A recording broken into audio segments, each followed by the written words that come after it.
And we're back. So when we last left off, Cheech and Chong were attempting to bring their new act to Los Angeles. This is after their days of doing improv at the Shanghai Junk had finished, and they had to take their act elsewhere. The first plan was to form a group called Tommy Chong and the Shanghai Junk. It was to be a musical group, and Tommy wanted to be a named member of the band this time because that way he would be harder to replace. Unlike his earlier bands, where he was one of the Shades, one of the Bachelors, even though technically they were all married, and most recently one of the Vancouvers. So one thing's for sure, it was never going to be Cheech and the Vendecos. Tommy had played backup guitar in these earlier bands, and this time he was going to be lead guitar with Cheech doing the vocals. So they took their act to a Battle of the Bands competition, and a strange thing happened. What started off as them doing a little horsing around turned it into 45 minutes of comedy without them playing a single note. In Tommy's words, it just got to a point where they had to stay committed to the comedy because music would just ruin the vibe. In other words, music is like earth, wind, and fire, but music in comedy is like oil and water, unless it's funny music. They actually won that competition and discovered the duo of just Cheech and Chong have this amazing comedic energy together, and that their stuff worked, even for the hippie audience that was at this competition. I point that out because back at the Shanghai Junk, it was a different audience and decidedly more unsavory.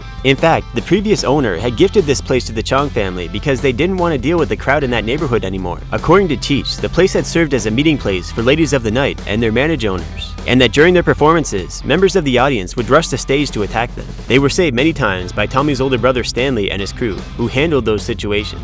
Back at the Junk, they had to win over a crowd that had a renewed interest in the girls because the improv stuff turned out to be a great tease. So they really had a lot to overcome night after night, which built them up as comedians. So this hippie crowd didn't know what hit them. One of the other band members who never played a note was like, "When's our next gig, boss?" But the matter was pretty much already settled. The comedy duo of Cheech and Chong was effectively born right then and there. So, Los Angeles. When those two got into town, they got right to work doing whatever gigs that they could. They just focused on earning enough to eat every day, which was like $1.50 back then. Like for real, you couldn't afford to have a hunger strike with that much nowadays. So mainly they played the black clubs because of Tommy's old Motown connections from when he was touring with the Vancouvers. They did also play a few white clubs in those early days, but those clubs didn't pay. It was just exposure. It's like one day, Cheech. One day we'll get that white money. But yeah, they worked their way up in the club circuit, taking a lot of influence from acts like Richard Pryor and Red Fox. Richard even became a fan of theirs, and one day gave them that respect handshake as they came on stage. Nevertheless, in those early days, it was an all-out grind to establish themselves. One night, an announcer even introduced them as Guck and Gonk. The pair worked their way up to a place called PJ's Nightclub, later known as the Starwood, which at the time was considered the peak of that scene. They also notably got on at the Troubadour nightclub, which is where they were spotted by the record producer Lou Adler, who got in contact with them about putting together a comedy record. I'm not going to say he discovered them because it's pretentious. It's like when they say Christopher Columbus discovered America. What he really discovered was a connection between what he saw and some of that white money. Before we get into the albums though, we ought to talk about the development of the Cheech and Chong act itself. Many of the old school comedians, and I mean guys who were considered old school when Cheech and Chong were coming up, many of them started out in burlesque parlors. Well, what Cheech and Chong were doing back at the Junk could be considered an evolution of that. They came from hippie burlesque. A lot of their material back then was still just TNA stuff.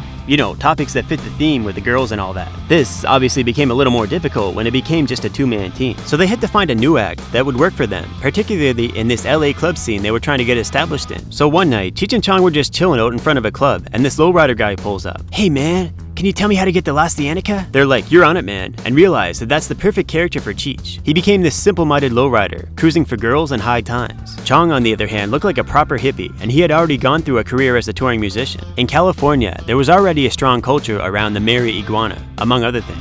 So he developed this hippie burnout character. There's actually a lot of skits that they have that are based off of Chong having hearing damage and a slow mind, and just generally not following instructions very well. And you know why a lowrider would make such a good stony character? They try so hard to look cool in public that looking normal while completely out of it would be easy. They have a second language to more fully express themselves, and they like to keep a low profile, and if that's not good enough, they bounce. And here's something else I'll address right now, why their characters, to be blunt, are so easy to look down on. Looking further back, Charlie Chaplin did the same thing with his character known as the Tramp. It's a proven strategy. Cheech and Chong presented their own versions of the lowest common denominator in society, a lowrider and a hippie who don't have a clue and just chase simple pleasures without a care in the world. And don't misunderstand me, I'm not saying that their characters are directly representative of any particular group. The point is to entertain, and having someone you can look down on, but who is also relatable on some level, it just works. And by relatable, I mean relatable to everyone. We all have a bit of Cheech and Chong in us, and we all know somebody who has a lot of Cheech and Chong in them. This combination of relatability and feeling a bit superior to them, well, it just works. You know, it's the reason people love goofy characters. And if they were made to feel insecure comparing themselves with a particular character, as sad as that sounds, it could take them out of it. I feel like this is worth explaining, because it's interesting, and also because I don't want to get beaten up or worse someday by some guy who got a B in Spanish class. But yeah, while they were doing their grind at these clubs, they ran into the father-in-law of the comedian Lenny Bruce, who told them that they were the closest thing he's seen to Lenny's act, and seeing as Lenny was dead at this point that they were carrying on his legacy. Lenny's comedy, to be brief, was raunchy, sophisticated, and pushed the limits of his day. He was frequently arrested for obscenities and even developed a bit about it. He got kicked out of the Navy after 4 years of service in WW2 by dressing up like a woman for comedic effect and convincing the ship's medical officer that he was having urges for other men. They had a character on the show MASH named Maxwell Klinger that was based on these antics. Too bad for Cheech, no one told him he could get out of the draft through the back door. Instead, they finally left Cheech alone when they saw he had broken his leg skiing. But yeah, I listened to some of Lenny's stuff, and a lot of his jokes are rather long form, monologues really. It was a different time, and people still had attention spans long enough to hold up their trousers. The material was mostly about the sort of countercultural topics that are normally swept under the rug, which worked for the strip joint circuit he did in LA, where allegedly, he would often get naked himself as his way of trying to steal the show, and also possibly his way of protecting himself from the audience. Because if they rush the stage to get at a naked man, what does that look like? In fact, a lot of his stuff was about gender and so forth. He also made a prediction in the 50s that the League of Wanna would be mayoralized in the 60s, because all the law students were smoking it. But maybe they just forgot. They left it up on a shelf labeled Schedule 1. That's quite a place for it. Actually, according to Tommy, these laws were mostly about having a ready-to-go method to suppress different groups, and that the real crackdown started with the hippie movement of the 60s. Those hippie dippies were no joke, you know, they interfered with foreign policy.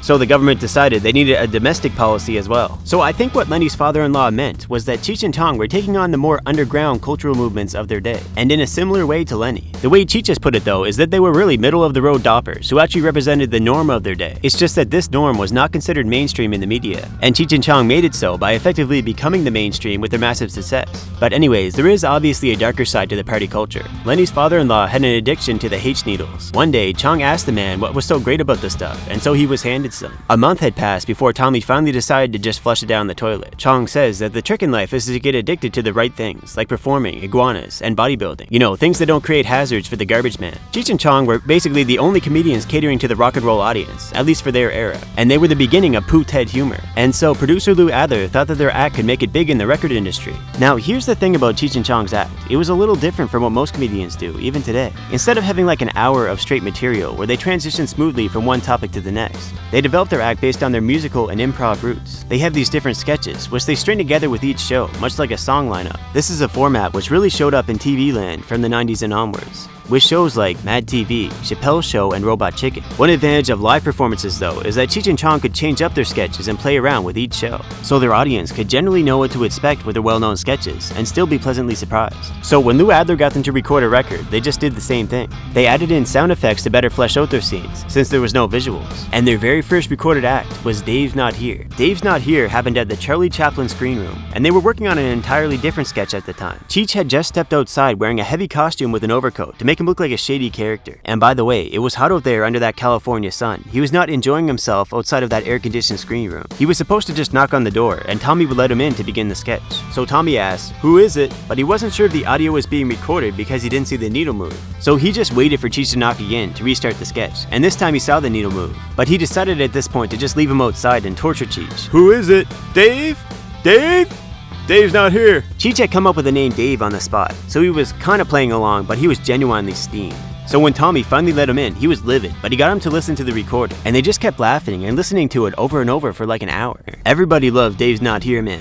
Lou pulled some strings and got it on the radio stations all across the country. In musical terms, it was their breakout hit, and it built up a lot of hype for the release of their first album, which was self-titled. They say that they couldn't use the original track though because it was on a tape recorder, so they had to re-record it. Neither of them knows what happened to that original tape, and they freely admit that it was way more hilarious than the version that made it onto the radio and their album. That lost Dave's Not Here original is like an Indiana Jones artifact at this point. If it's ever found, it'll radiate so much power that it makes fedoras cool again. Like if we put that on broadcast, some aliens would come down and invite us to join the galactic community, just so they can say they discovered us. So this first record of Cheech and Chong sold like hotcakes, man. They were flying off of store shelves faster than a prison riot at a pet shop. The album went gold, meaning it sold over 500,000 copies. And Lou put them to work, creating more records and doing lots of touring. He was able to get them to open for different rock bands that he managed, so that Cheech and Chong could attract more of that crowd. According to Cheech, they proceeded to tour for 8 straight years, performing at least 300 nights each year while continuing to release albums. You know, I mentioned back in part 1 that Tommy Chong's dad was a trucker. Well, Chong would often hop in the truck and go on trips as a kid, which is where he says he learned his love for traveling. So that probably helped with the touring situation. And actually, both Cheech and Chong had spent some time living the log cabin lifestyle in the Calgary area. Chong for most of his childhood, and Cheech when he first got to Canada, like hunting, collecting firewood, outhouses and bears, the whole deal. And all that would have served as good conditioning for the road.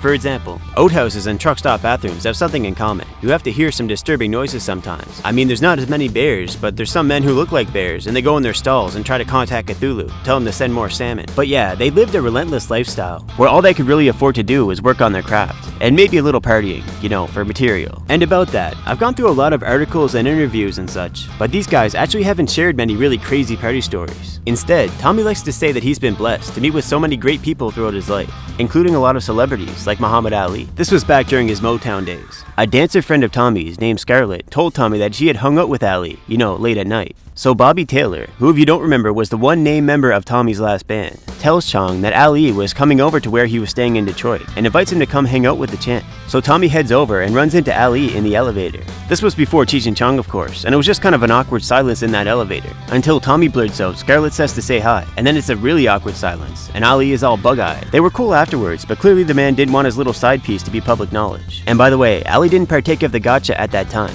He had just been kicked out of boxing and didn't need a new controversy in his life. But anyways, the perfect time to use it would have been against Foreman. It would have been less arduous to be a dope on a rope. So how about a few stories of Cheech and Chong's real-life run-ins with Johnny Law? One time, Chong was going through the Canada-US border, and you see, he liked to keep his stash in the top of his guitar case, above head height. Despite his reputation, this was usually enough of an effort to fool the sniffing dogs. But one time, he forgot that he had a funky plumbing tube in his pocket, and the dogs smelled that. So the nerks are like, alright Tommy, what do you got? So he owns up to his little stash, but then something funny happens. They tell him he can just go, and that they can't do anything to him because he was born in Canada and is a United States citizen. Which honestly, I think is an excuse, but it's an excuse to give a guy a break. So Tommy's like, oh, I could just snuggle this stuff through as much as I like. And they're like, don't do that. Now, one time, Cheech and Chong were arrested during a gig in like Florida and put in a holding cell. The reason for this was some kind of scam that the venue itself was running. So Cheech starts calling the jailer at that place by a pet name, Jail Tendy. You know, like, hey, it's Jail Tendy. Are we getting out soon, Jail Tendy? But then Jail Tendy wanted to talk to Cheech upstairs, and while he was being dragged off, he was like, you know, my dad is a cop. They had to be bailed out by Lou Adler, who also made sure that they wouldn't have any records in the system from this. So you know that one scene of Arnold Schwarzenegger just chilling in the movie Pumping Iron? Of course you do. Well, it turns out that Arnold had smoked some of that California oregano with Tommy. They had met at that famous Outdoor Gold's gym at Venice Beach. Arnold says that Tommy taught him that it's better to work out after having just a few than it is to try and do it after having a whole Grey J. And Chong has long held the belief that if you're gonna take anything, that you've got to keep yourself in really good shape. He's been hitting the weight since he was 16, and he claims he's never done any of the hard stuff, but he did take a bit of the walking chalk, so I guess it depends on your opinion of hard. And by the way, don't even trip, these guys ate and lived healthy. I mean, just look at them. For the bulk of their careers, they would regularly hit up the local YMCA. In fact, Chong has this story about how he got hit on by this guy at the Y, but when the guy put on his glasses, he was like, oh, never mind. Later on, when they started making movies, there was this Village People looking biker character who offers to buy Tommy's character a drink. But anyways, they kept themselves in great shape, and combined with some of the subject matter that they dealt with, some people were actually kind of scared of them. Like one time they were out on a balcony with a certain talk show host, and the guy started shaking a little bit. Like they were just gonna Hulk out and throw him off like a barrel, and then look down on him with their funny smelling cigars. Now they didn't do that, but they did publicly call Johnny Carson a comedy block who interrupts comedians' flow, and says he's scared of them, implying that they can't be stopped. But you know, Cheech and Chong are not super innocent or anything either. Chong has admitted that they took and used bits from the Committee of San Francisco, and the way these things work, they couldn't just take the bits back because Cheech and Chong were more popular and better known. But I digress. In fact, I apologize, that was too many tangents. So, working out with Arnold. Arnold was trained by Vince Garanda, who developed him all the way to winning his first Mr. Olympia, the highest competition in pro bodybuilding. Arnie always had size, but Vince got him shredded enough to beat the likes of Sergio Oliva, who had beaten him in the previous Mr. Olympia, while he also trained Tommy Chong for his appearances in movies. And Vince was an interesting cat. He had some pretty radical opinions, like that you should do a front squat to train your quads, and all a back squat will give you is a big butt, and that, to work your biceps real good, you should keep the bar that you're curling as close to your body as possible. And here's a few more people Tommy hung with through the years. He says that he smoked in the same room with Jimi Hendrix, and that guy would go to the bathroom for long periods. You know, he smoked with the actor Tony Dow of Leave It to Beaver fame. He smoked with George Harrison, lead guitarist of the Beatles, with Red Fox, probably best known today as the father in Sanford and Son. He says that Red had a real problem with the icing sugar, that he would snort through both nostrils at once. He hung out with a writer, William S. Burroughs, the inventor of Shotokan art, which is exactly what it sounds like, and William did a lot of hard stuff. Writers can be hardcore like that. It's like anything but writer's block. I could go on like this for a while, but the point is, Chong ran into a lot of different strong personalities that influenced him. In fact, Tommy had developed his own little program for when he was writing material. He describes it like this. He would start off with a little bit of nose powder, just a touch, combined with a couple and after that came the high-grade oregano. So he was like a mini William Burroughs or Hunter Thompson himself. Now, as for their performances, when it comes to that topic, Cheech and Chong had different approaches to their craft. According to Chong, they were almost always up in smoke when it came to performances, like it was just part of the job. But that may have been more of a marketing answer, you know? But according to one interview of Cheech, he said that he's never up while working, either on stage or on set. Chong believed in using the smoke greens to enhance his performance, while Cheech, according to himself, would do his work stone sober because he was more focused on developing the acting part of his acting abilities. And I mean, I think that both methods are perfectly valid, but Cheech's method seems more like that of a man who wants to do a wider range of characters in the future. Foreshadowing. So yeah, they were making hit record after hit record and touring almost non-stop over this roughly 8-year span. One major influence for the way that they made these albums was the work of Ken Nordine, also Amos and Andy, Bob Hope, Rick Skelton, and Jonathan Winters. Ken Nordine would make these word jazz tracks, with some of these being skits and narratives. He mostly caught some unique vibes and provided some social commentary, but there was some humor in his work as well. It's really something else. I think the main thing that his work taught Cheech and Chong though was how to balance different sounds and compose it all so that it works for an audience. I mean, this format is really quite different from being visible on stage, or for that matter being on the silver screen. For example, the Dave's Not Here skit only worked as an audio track. They tried to do it live but quickly gave up because it kept falling flat. I think the reason for that is that with just audio, every particular audience member's imagination would create an image that worked for them. Sometimes less is more because more is too particular. So anyways, before we get into their movies era, let's take a closer look at a few more of their well-known skits. Basketball Jones is basically this character named Tyrone Shoelaces singing about how he has a basketball Jones, where he loves basketball so much that he's got a problem. He's like, "I need help, ladies and gentlemen," and he starts singing. This skit came about when Cheech and Chong were being driven to a Lakers game by Jack Nicholson, and traffic was at a standstill. So Jack just starts driving on the wrong side of the road, and going at a good clip too. Cheech is in the back seat, freaking out a bit, and he starts singing to the tune on the radio, a song called Love Tones. Chong apparently misheard this singing, and combined that with Jack driving like a madman to a basketball game, the Basketball Jones concept was born. One of their best characters, Sergeant Stedenko, is based on a real cop in Vancouver, known as the hippie nemesis, that was busting people left and right over the smallest amounts. Like really fighting to get those green torches off the street. He took part in the Gastown riots crackdown and did a lot of undercover work in the 60s and early 70s. Chong says that Stedenko nearly busted him many times, and one time he even threw Tommy's dad against a wall. Basically roughed him up because he had just arrested some kid for possession in the man's house and he was on a trip. They got a lot of mileage out of this character to poke fun of the way that the government's enforcers would come down on people so hard over a burning bush, even joking how they like to seize the stuff just to smoke it for themselves. This character was definitely an inspiration for Jim Leahy from the Trailer Park Boys. Tommy has said that he and Stedenko are really two sides of the same coin, and as dark as this whole situation would often be, the character that this RCMP sergeant inspired showcased the lighter side of things. In fact, Cheech and Chong have maintained that cops are some of their biggest fans, and that it's probably for this reason. It definitely started off with Tommy expressing some very sour feelings towards the man, but over time became something more fun. Good comedy is often sparked by anger and feeling wronged. Okay, so onto the movies. It is now the late 70s, and after putting out hit album after hit album, it got to a point where they're just like, what's next? Movies just seemed like the natural progression, and they had been talking about doing one for 7 years now. The only trouble was actually getting a major production company behind their project. I mean, they were about to invent a whole new movie genre of stone air comedy, which would lead to movies like Dude, Where's My Car?, Harold and Kumar, Super Troopers, and so on. Napoleon Dynamite also counts in my book because it's a vibe. The point is, not everyone was on board with this concept. It was not proven and safe, and not to mention it was quite controversial. So their first film, although they do like to joke that they made earlier films in hotel rooms, their first major film, called Up in Smoke, was able to happen because Lou Adler put up $800,000 of his own money to complete the film, after Paramount Pictures refused to invest any more than their initial $1 million, because their president wasn't happy about what he saw in the rough cut screening. Adler also pulled some strings to make it so that the film would be R-rated, basically leaning into its controversial nature. They also struggled to find any advertising venues that would promote the film for them, so they came up with the idea of putting comic strips on bus benches, which I think matched the vibe of the movie pretty well. It gave it a little grit,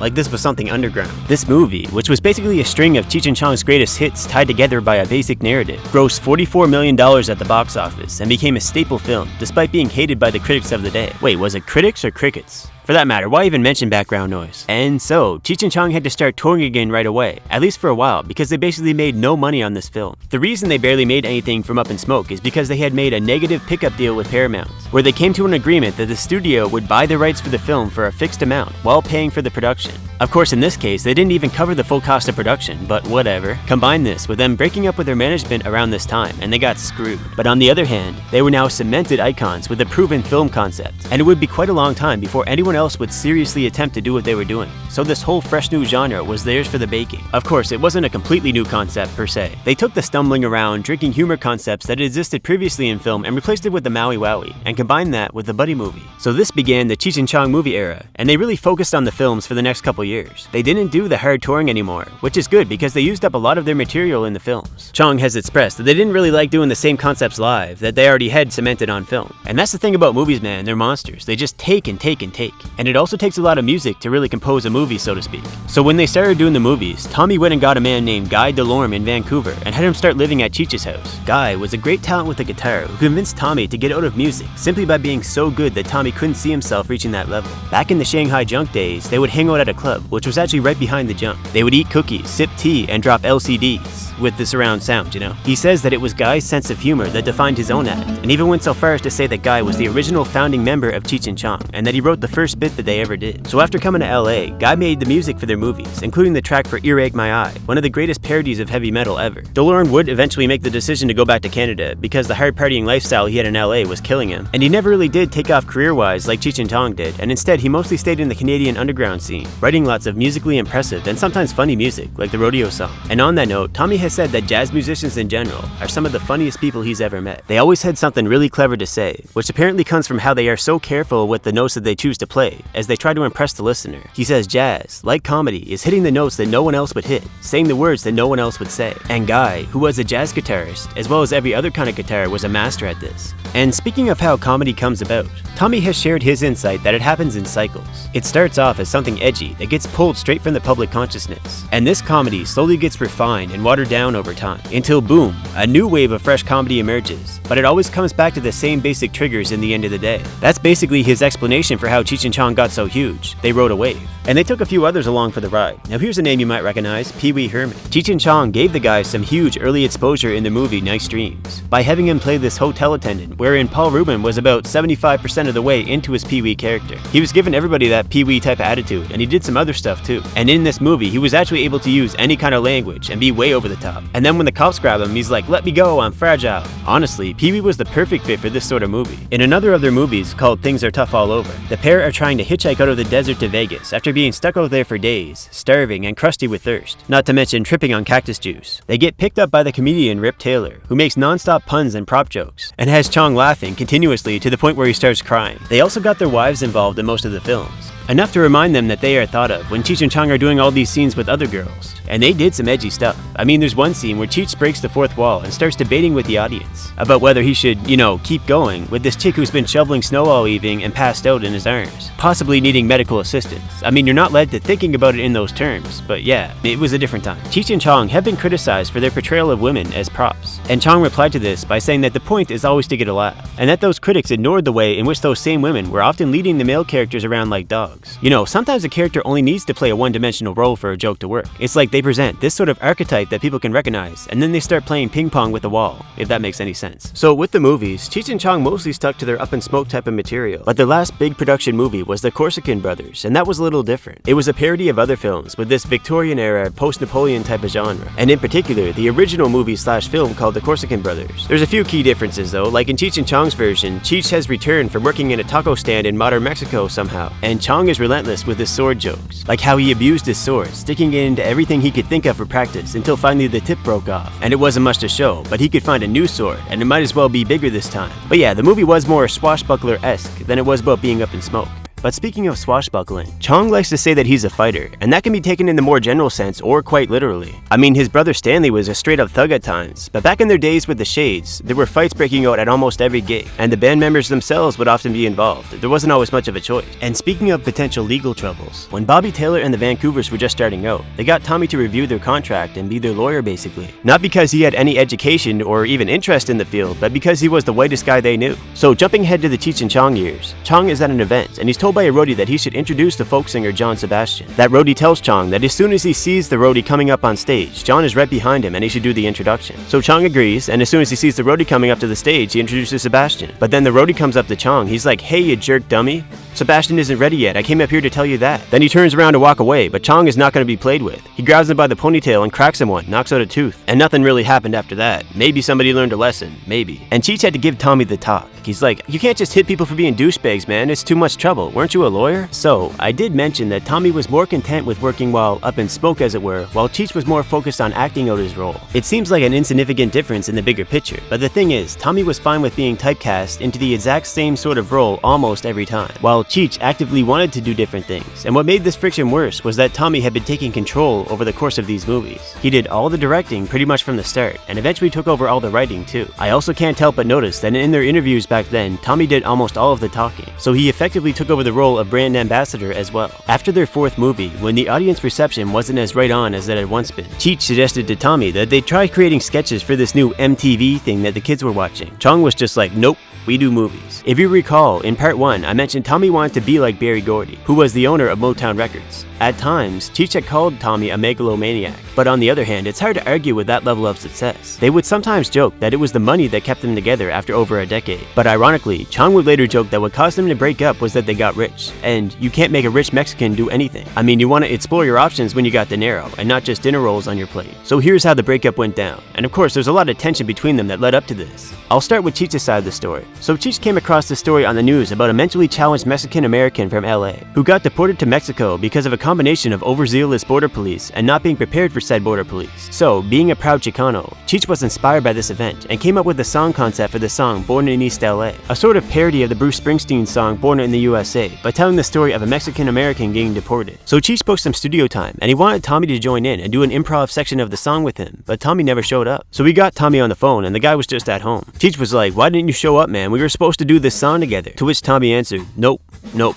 That's your thing. And I don't know about you guys, but I can just feel the hurt that must have come from those words." So Cheech, a professional, did the whole song himself, and it became a pretty big hit. So much so that an executive at Universal Pictures named Frank Price wanted to turn it into a movie, with Cheech as the star. Now, before accepting the role, Cheech did try to get Chong involved in the film. The trouble was that there was really no place for Tommy's hippie burnout persona, which he was so adamant about sticking to. Tommy could have been a cop in that movie, but he wasn't cool with that, even though it could have been cool in an ironic sort of way. So his role was reduced to taking the place of Jesus in a painting. So, not long after Cheech had gone ahead and accepted the role, Tommy shows up at his house. He's like, "Here's what we're gonna do, Cheech. I got this TV show lined up." Cheech was like, "I can't do that right now, man. I accepted this movie role, and it's just Cheech this time." And I picture him going like you said, it's my thing. Ha ha ha. But not really. They had some words, and Tommy got in his car and drove off. And that was it. The movie did very well, and it won Cheech a lot of props with the Latin community. This time, Cheech had taken a very active role in the writing, and based a lot of the material on real-world events that were happening around this time, which helped it resonate. It set him on his own path to trying out some different roles. Now, it wouldn't be fair if I didn't give you Chong's side of what happened. He put it like this. When they were having a lot of success with the movies, Cheech started wanting to take more and more time off, going on vacations and leaving Chong alone to write the movies. And then, when he came back to do another movie, Chong would be doing the directing, partially because he knew the script best. And Cheech would then complain that Chong was getting too much credit. So basically, my interpretation is, he was saying that Cheech wanted to be in the position of writer, director, and have people listening to what he has to say and all that. But he also wanted to no longer put in the extra hours, because he wanted to enjoy the spoils of his labor. And for Chong, who had considerably more experience in the entertainment industry, his mentality was that you have to keep grinding away and adapting in order to survive. And he maintains that if Cheech would have stuck with the plan, everything would have turned out better. But let's leave it there. It was a breakup that seemed destined to happen sooner or later. And it was a good run for two strong personalities working together, where one calls the other the world's most humble megalomaniac, and the other calls the one a comedic genius who wants more vacations and more recognition at the same time. Even Cheech admits that the best comedy teams are made up of two strong personalities that often clash, but that would wear anybody down. So they started walking their own paths in 1987, and were left with the question of what if Cheech and Chong had worked it out somehow and stuck together through the rest of the 80s and onwards.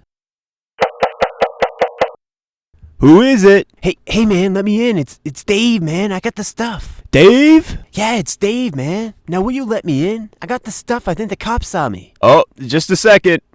Hey, you're not Dave, you're Cheech. Hey man, who's Dave? Hey, what you watching? Oh, on the TV? It's this show about Tony from Montana. Oh yeah, sounds like it might be alright. Hey, isn't that Miami though? Yeah, man, he's so angry. But you know, there's another show I've been waiting for all day. It's called Let's Make a Deal with the Dope, man. And you're up, man. What? What happened to your voice, man? The rules are simple, man. You got door number 1, door number 2, and door number... Hey, lock the door behind you. What do you think this is, an open house? Okay, now you wager that stuff you got, and you pick a door. Man, I didn't get out of bed fast enough for this today. You got no choice, man. What, you want to come back in and we start again? Now listen, in one of these doors, it's the border cops, man. You'll be deported. Man, I'm a third-generation American, man. My family's from New Mexico. The border crossed us. Well, that's a good thing, man. Now you can be a New Mexican for real. So take it easy, man. Now, in another door, there's the... FBI, open up! Man, I can hear them. That's door number 2. Yeah, man. But that might be the pizza guy. It's his favorite joke. All right, man. All right. Now tell me about the good door. Door number C? Yeah, man. C. That's the bathroom, man. Oh, yeah, man? What's in there, though? You got some girls? You got some soap? No, man. There's the toilet, and it works. You can flush that stuff away. And there's a little window, man. You can squeeze through and fly free, like the pelicans. Man, I'd choose the couch, man. Man, when I came to this country, all I had was that door over there. It was a flotation device and a couch. But that couch over there, man, it has one job. Couch. I love this country. Nah, man. Check it out. It's a photo. Check it out, man. It's the remote. Okay, man. Okay, you win. But Cheech, get the remote. I'm gonna go say goodnight to the pizza guy.